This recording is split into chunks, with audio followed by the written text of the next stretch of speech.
40 years ago today, the Indian government struck at the heart of the Sikh people. Operation Blue Star, the infamous full-scale military assault on the Harmandir Sahib in Amritsar, was launched that rained down carnage and death upon thousands of innocent men, women and children. Across the world, and particularly amongst the diaspora, people are gathering to commemorate those terrible events 40 years ago. Amongst the huge outpouring of remembrance and grief still deeply felt today, Sikh organisations have helped coordinate the wave of global sentiment aimed at reminding the world of India's Day of Shame. In the Americas, the World Sikh Organisation of Canada has released a video compilation of archive footage from 1984 that gives a sense of the outrage and disbelief felt around the world at the time during those terrible events. It shows how ordinary Sikhs watched the news as it finally filtered out of the Punjab, and their fears for family members trapped in the murderous onslaught of the Indian Army. Sikh politicians too joined in the remembrance. In Canada, the leader of Canada's New Democratic Party, Jagmeet Singh, released a video statement calling for this year to be a year of healing, justice and truth by recognising the crimes of the Indian government as genocide.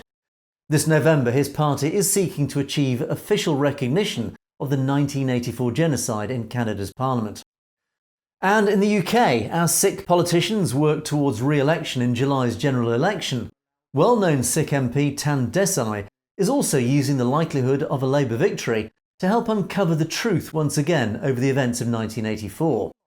His party, if elected, has promised to launch an independent public inquiry into the then Thatcher government's involvement in providing advice to Indira Gandhi's government leading up to the attack on the Harmandir Sahib. It is widely known that Gandhi's representatives sought advice from the UK government of the time on how to deal with Sikh activists who had sought sanctuary in the Amritsar complex. What still remains unknown is what assistance Thatcher's government did provide to India leading up to the eventual massacre of thousands of innocents 40 years ago. Peeling back the layers of both the British and Indian establishments will undoubtedly be a very uncomfortable exercise for both sides, and could give a clue as to why even today collusion between India and the UK remains deep and noticeably hidden.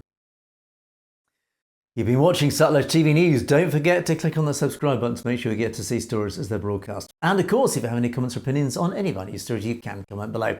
Or why not drop us a direct message at message@sutlejtv.com. We'd like to hear from you.